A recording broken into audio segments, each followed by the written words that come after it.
मेरे को मतलब मैं छूट वहाँ इनका प्रेशर इतना रहता था कि मैं छोड़ा नहीं आश्रम। तो हमारा हमने अपना तो आप लोगों ने ये कभी ये बात नहीं की कि आप लोग 9 साल तक जब एक ही पक्ष को खींच रहे हैं तो फिर बापूजी के पक्ष को कब खींचेंगे? तो जज क्या अंधा था? यानी जज कोर्ट कचहरी मात्र सोने के लिए वहाँ जाता था? कुछ तो किया होगा 9 साल में। तो ये गिल्ली डंडा वाला खेल इतने दिन तक चलाना और फिर बाद में 10 साल के बाद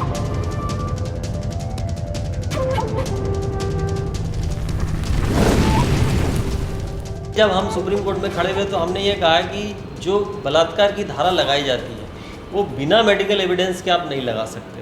और ये तो 12 साल पुराना केस है, ऐसा तो भारत के इतिहास में कोई केस ऐसा बना ही नहीं है। मेरे ख्याल से दुनिया में भी शायद ये अनोखा केस है। जज ने ऐसा क्या पाया, आपको क्या लगता है? जैसे कि जोधपुर सेशन कोर्ट था, उसमें सीधा पॉस्को एक्ट की धारा के तहत लड़की के स्टेटमेंट को महत्व दिया जाता है। तो क्या गुजरात में पॉस्को एक्ट लगा था क्या? नहीं, गुजरात में पॉस्को एक्ट नहीं लगा है, लेकिन रेप केसेस में लड़की का जो स्टेटमेंट होता है उसके आधार पे सज़ा सुनाई जा सकती है। तो यहाँ इस कोर्ट ने लड़की के स्टेटमेंट के आधार पर ही सज़ा सुनाई है। लेकिन लॉ ये भी कहता है कि अगर लड़की के स्टेटमेंट में कॉन्ट्राडिक्शन हो, विरोधाभास हो और इम्प्रूवमेंट्स हों तो उसकी टेस्टिमनी को एज इट इज़ नहीं माना जा सकता। तो ये जो कॉन्ट्राडिक्शंस थे वो कोर्ट ने कंसिडर नहीं किए हैं और इसलिए उन्होंने लड़की के स्टेटमेंट को आधार मानते हुए सज़ा सुना दी गई है। केवल और केवल लड़की के स्टेटमेंट को एज इट इज़ ट्रू माना है और जो उसको सपोर्ट करते थे उन स्टेटमेंट्स को, उन एविडेंसेस के स्टेटमेंट को लिया है।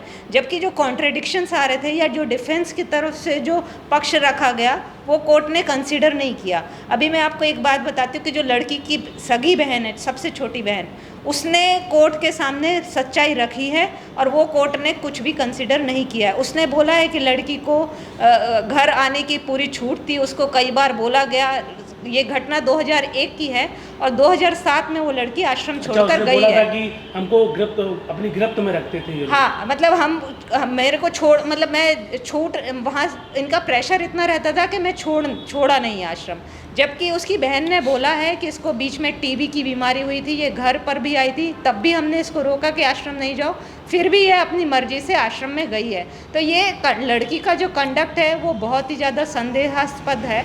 कि आपने एक बीच में बात बोली थी कि बातों को सुना नहीं गया, तो क्या नहीं सुना गया? देखिए, आप देखिए जज ने जो स्टेटमेंट दिया, बोल रहे हैं कि बयानों के आधार पर दिया जी, तो फिर क्या सुना नहीं गया वो चीज़? देखिए, लड़की के जो स्टेटमेंट है उसमें कॉन्ट्राडिक्शंस हैं। लड़की कभी जो डेट ऑफ इंसिडेंस है वो भी लड़की कभी गुरु पूनम बोलती है, कभी जन्माष्टमी बोल रही है। तो ये अपने आप में जो मेन चीज़ें हैं, जो क्रक्स ऑफ द केस, जो जिससे केस क्रैक होता है, ऐसी चीज़ों में उसके कॉन्ट्रडिक्शंस आ रहे हैं, तो वो केस में कंसिडर नहीं किया गया। जैसे एक तो रेप की 376 2C लगाई है और 377 लगाई है अननेचुरल सेक्स की। तो जज को कुछ तो दिखा होगा क्या? आधार ओनली स्टेटमेंट के आधार पर बलात्कार हो गया, ये जज ने सिद्ध कर दिया गया? हाँ, हर जगह उसने 164 का स्टेटमेंट और लड़की का स्टेटमेंट ले लिया और जो बयान उसको फेवर करते थे वो लेता गया, बाकी को सब छोड़ता गया। ऐसा उसने जजमेंट में किया है। मतलब कंडक्ट के ऊपर, जैसे वो जीतू सोनी जैसे लोगों से मिल रही है, FIR फाइल करने के पहले वो ऐसे लोगों से मिल रही है जो इस टाइप के काम धंधे करते हैं। जीतू सोनी वो भी सब पाए गए। हाँ, वो 2019 में जीतू सोनी साक्ष्य सारे रिकॉर्ड पर थे, रिकॉर्ड पर थे। थे। हाँ जी। सबसे प्रथम मुद्दा तो यह है कि लड़की बोलती है कि मेरे को वक्ता बनने के प्रिटेक्स्ट पर कि तुम्हारा ये संसार मुझे मिटाना, इसलिए ये ऐसा किया गया।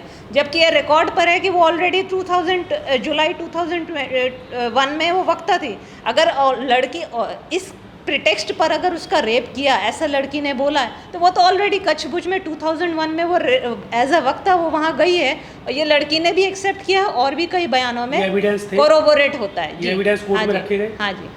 तो भी इन तमाम चीज़ों को कंसीडर नहीं किया गया। कंसीडर नहीं किया गया जी। तो बापूजी के पक्ष के में क्या कंसीडर किया गया? क्या कुछ भी नहीं किया गया? कुछ भी नहीं किया गया। उसमें केवल उन्होंने एक 1996 जैसे लड़की का जो पहला वो इंस्टेंस है जो वो बापूजी से मिलती है, वो है 1996 जन्माष्टमी का, जिसमें वो बोलती है कि सूरत शिविर में मैं बापूजी से 1996 के शिविर में सूरत में मिली। अब हमने ये पक्ष डिफेंस की तरफ से रखा गया कि बापूजी का सूरत में उस 1996 में हुआ ही नहीं है। जन्माष्टमी शिविर केवल 1 साल है जब राजकोट में हुआ है, और ये प्रूव विथ एविडेंस हमने कोर्ट में प्रूव किया है। ये एक तथ्य उसने माना, लेकिन फिर भी उसने वो पूरी घटना मान ली कि ये 12 साल पुरानी घटना है, और वैसे भी इंस्टेंस तो 2001 का है। तो जो from the very starting to end जो भी लड़की बोल रही है, हमने उसको हर चीज़ कॉन्ट्राडिक्ट की है। फॉर एग्जाम्पल 1996 का हमने कॉन्ट्राडिक्ट किया, फिर 97 का जो इंस्टेंस बता रही है उसमें हम कॉन्ट्राडिक्शंस लाए हैं, 2001 में जो उसने घटना बताई है उसमें भी कई सारे कोर इंसिडेंट्स को लेकर कॉन्ट्राडिक्शंस हैं। बहुत अच्छा आपने जिस तरीके से अध्ययन किया है पूरे केस का, 10 साल हो गए हैं, और आप लोग जिस तरीके से फाइट करते रहे संतासाराम जी बापू के पक्ष को लेकर, क्या कभी ठोस चैलेंज क्या जज को? आज तो ये देखिए इतनी टेक्नोलॉजी विकसित है कि जज के ऊपर भी सीधा केस किया जा सकता है अगर वो गिरफ्तारी करता है या अगर वो नज़रअंदाज करता है सबूतों को। तो क्या लोग ये मांग कर रहे हैं कि ठोस कार्रवाई क्यों नहीं की गई, मतलब तेजी से कार्रवाई क्यों नहीं की गई? जज क्यों आँख बंद करके बैठा रहा? और आप लोगों की भी कहीं ना कहीं इस टाइप की बातें आ रही है कि आप लोगों ने फिर उसे क्यों नहीं जगाने की कोशिश की कि भाई जागो, देखिए आँख बंद करो। जैसे आप जो टाइम लिया, जो ट्रायल चला है 10 साल का, इसमें सबसे बड़ा सामने वाला जो प्रोसिक्यूशन है उसके विटनेसेस 9 साल चले, और उसके बाद अच्छा, उसी की विटनेसेस ओनली 9 साल चलते रहे। हाँ जी, मतलब उनका जो पूरा हुआ है वो अभी 2022 में जुलाई में पूरा हुआ। बापूजी को कितना समय दिया गया? बापूजी ने तो 6-7 महीने के अंदर कंप्लीट कर दिया है। अच्छा, बापूजी का पक्ष 6-7 महीने में ही कंप्लीट कर दिया।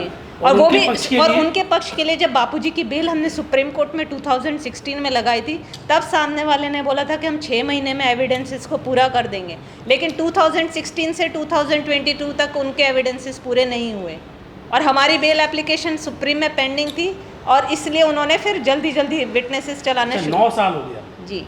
तो हमारा हमने अपना तो आप लोगों ने ये कभी ये बात नहीं की कि आप लोग 9 साल तक जब एक ही पक्ष को खींच रहे हैं तो फिर बापूजी के पक्ष को कब खींचेंगे, और कितना बड़ा समय होता है? देखिए बापूजी हमने इतने बड़े समय को खींचना 10 साल बहुत होते हैं। और हमारी बेल एप्लीकेशन हाई कोर्ट, मैं आपसे पूछ रहा हूँ कि जो बापूजी के पक्ष के लोग हैं, क्या उनको तेजी से करने की?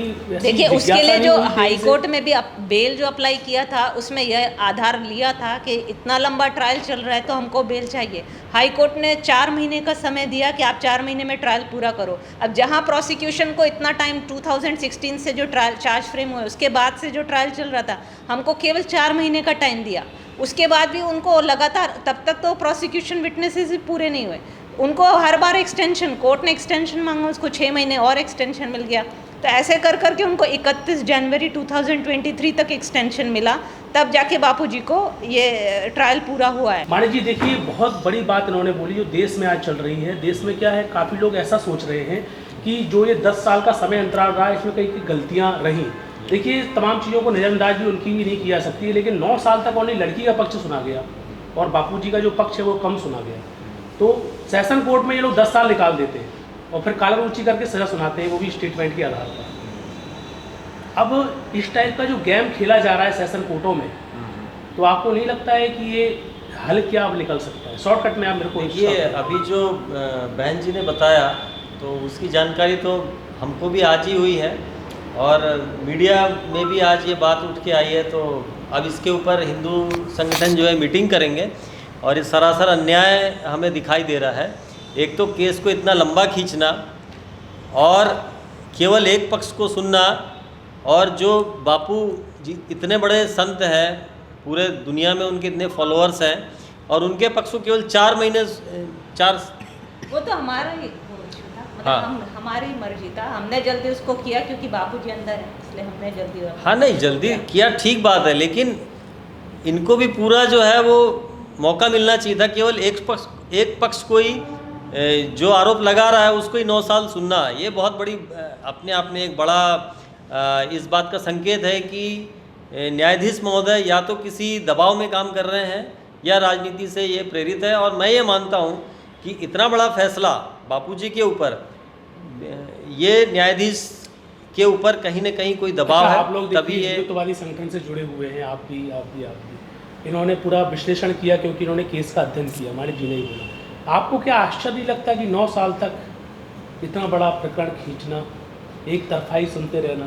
9 साल में तो आदमी कहाँ से कहाँ पहुँच जाता है। सही बात है, मैं बहन जी की बातों से सहमत हूँ कि हकीकत में आज जो हो रहा है सेशन कोर्ट में 9-9 साल 10-10 साल केस को चलाना और एक तरफा ध्यान देना, हकीकत में तो दोनों पक्षकारों को बराबर समय देना चाहिए और दोनों पक्षकार को सही तरीके से सुनना भी चाहिए और जो निर्णय है हकीकत में दोनों पक्षकार को बराबर सुन के और फिर निर्णय हकीकत में देना चाहिए। जी दोस्तों, मैं एक बहुत ही महत्वपूर्ण बात बता दूं। देखिए, ये पूरा वीडियो है, पूरा बना है और ये काफ़ी लोगों तक जाएगा, तो मैं एक विचारधारा पर चोट करना चाहता हूँ।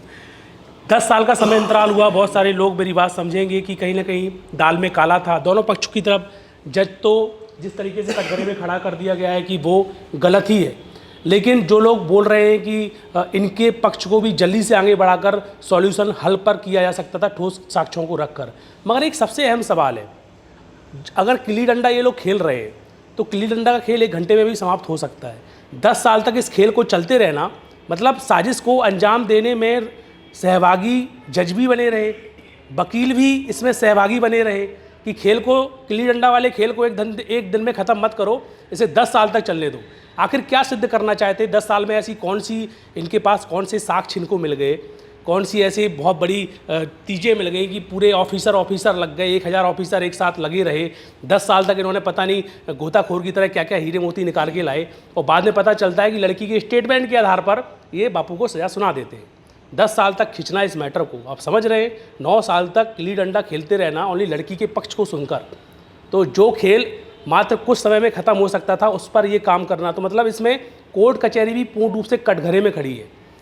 इन तमाम चीज़ों को ज़मीनी लेवल में लाना पड़ेगा, समाजी मुद्दा बनाना पड़ेगा। समाज के लोग जब जागेंगे और फिर इनसे जब सवाल पूछेंगे तो फिर ये कॉलर ऊंची करके जो ये धतिंग कर रहे हैं लोग, ये तब ज़मीनी लेवल में आकर आपको सही जवाब देंगे।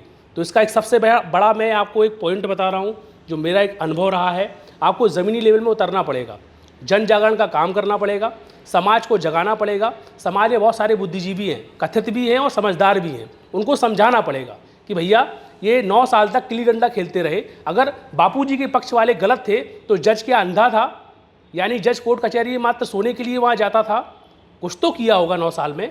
तो ये गिल्ली डंडा वाला खेल इतने दिन तक चलाना और फिर बाद में 10 साल के बाद और बाद में पता चलता है कि लड़की के स्टेटमेंट के आधार पर ये बापू को सज़ा सुना देते हैं।